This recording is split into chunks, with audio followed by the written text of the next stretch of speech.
Howdy folks, Greyhawk4x4 coming at you again, your resident vintage gamer, and welcome to my annual holiday episode. Let's go!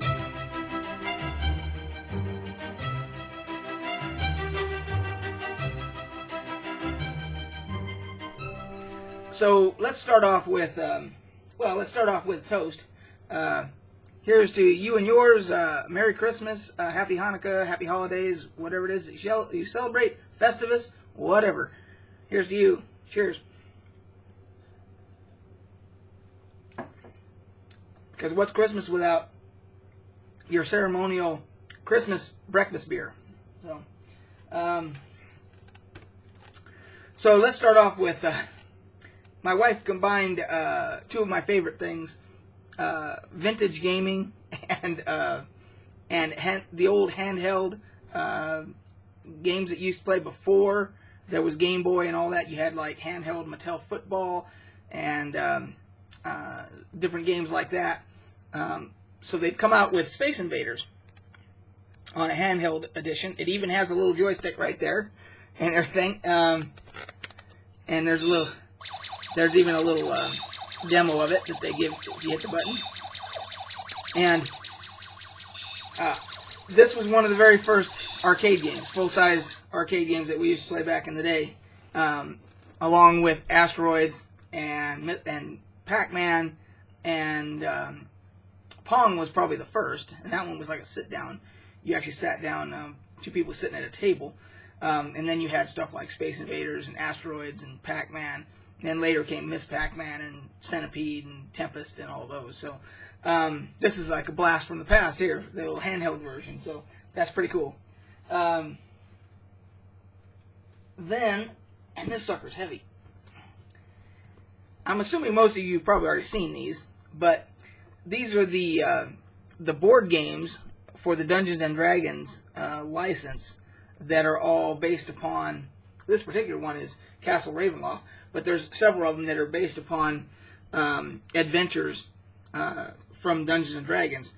And most people, of course, know Ravenloft as one of the greatest adventures in D&D ever. And this sucker weighs probably, God, it's got to be almost 10 pounds, you know? And it's a board game. But it has minis in it. It has 20-sided die.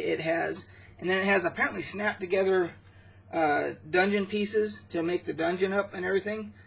And from the weight of it, it's probably a pretty well-made product. All the pieces and everything are probably well-made. I can't wait to crack into this. And what's cool about this is it even says that this is for players one to 5 players. So that means you can play it solo. So if there's ever a day when my wife's working and I don't feel like getting on the computer, I may just want to tool around in old Castle Ravenloft there. Check it out. So the next thing is, she got me a Lego Star Wars Boba Fett alarm clock, and it's pretty cool. You can pose him, you know, however you want to, his legs and everything move and all that, just like, you know, regular Legos.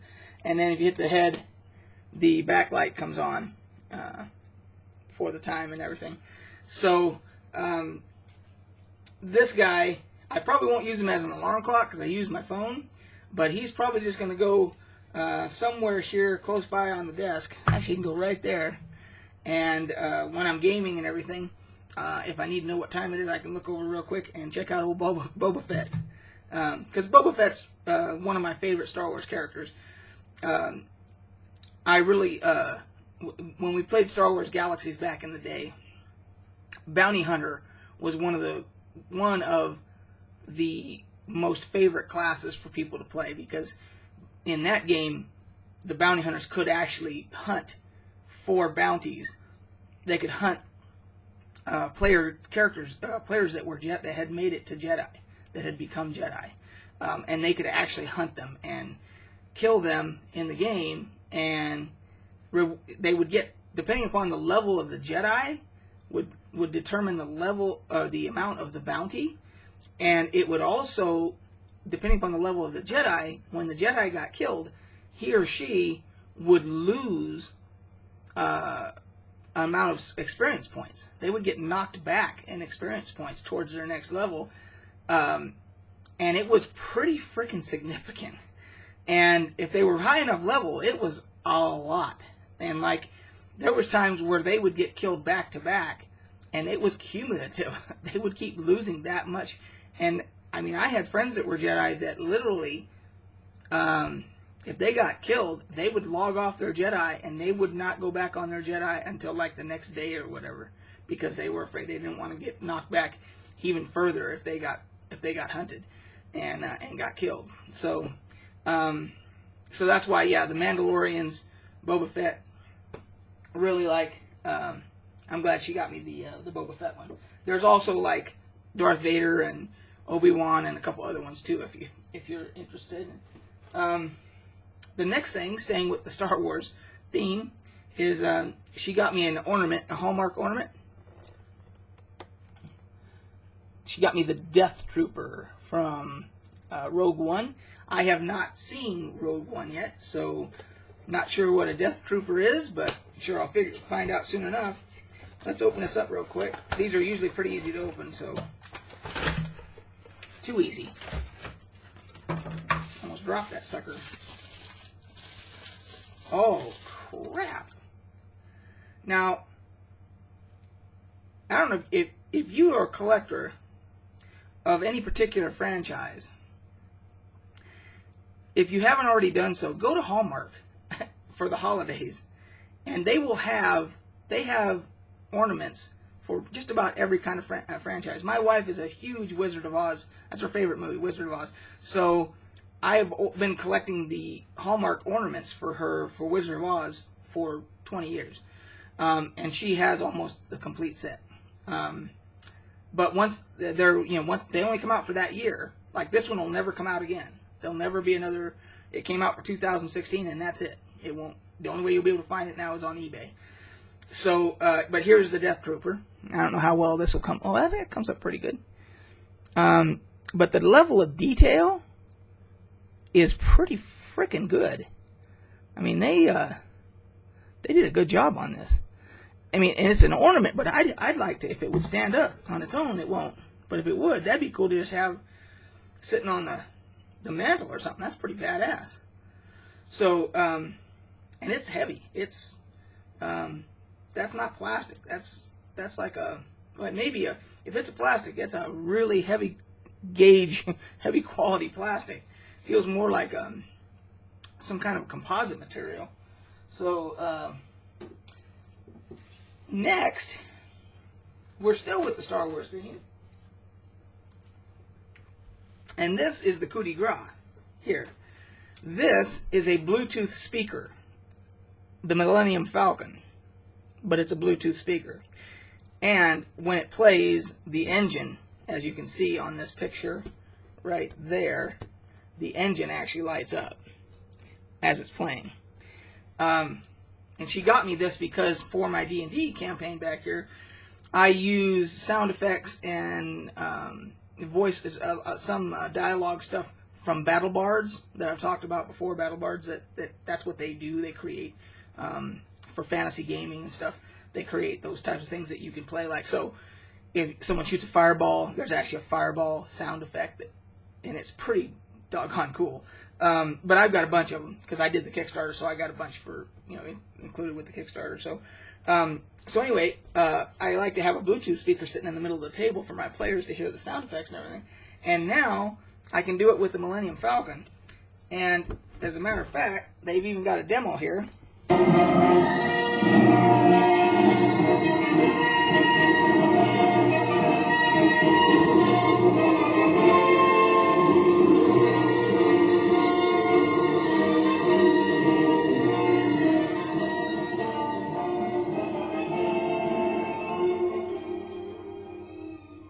That is pretty freaking cool.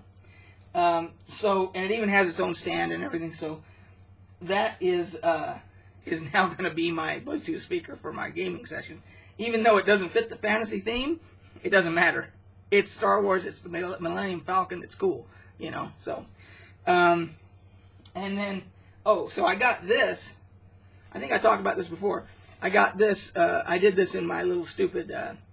And by the way, those videos that I do when I do stupid little videos like that, when I did the how to beat the winter chill or whatever, that's just me being stupid, just doing a stupid video, just for trying to get laughs or whatever. And so this one is an oak stein, has a stainless steel insert and everything. That one of my buddies from our Pathfinder group got all of us in the Pathfinder, got all of us these for Christmas. So thank you, Amber, for this. And then finally, my wife always gets me because I'm a classic fat ass.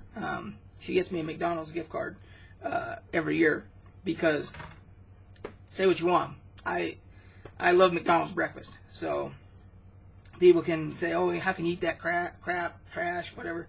Hey, the Egg White Delight is a freaking delicious sandwich, and when she gets me one of these, it lasts me for quite a while.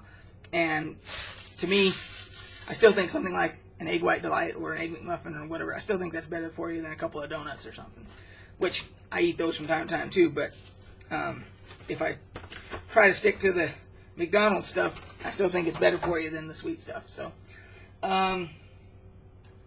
anyway, guys, so that's it. That was the so I got the from the gaming theme, I got the old retro Space Invaders handheld game. I got the Castle Ravenloft board game, and then the rest of it was pretty much Star Wars. I got the Hallmark Ornament. I got Mr. Boba Fett right here, my alarm clock guy, and the speaker, and one beer themed there. So I got gaming, D&D, gaming, D&D, classic video games, Star Wars, and beer all covered in my, and food, McDonald's. So there, got all my favorite things covered in one Christmas. So happy holidays, guys. We'll catch you on the flip side. And I almost forgot that on Steam, I did receive a gift for Christmas from one of you folks. You know who you are, and I don't know if you want me to thank you publicly, so I'll just say you know who you are. Thank you very much for Black Mesa. Catch you guys on the flip side.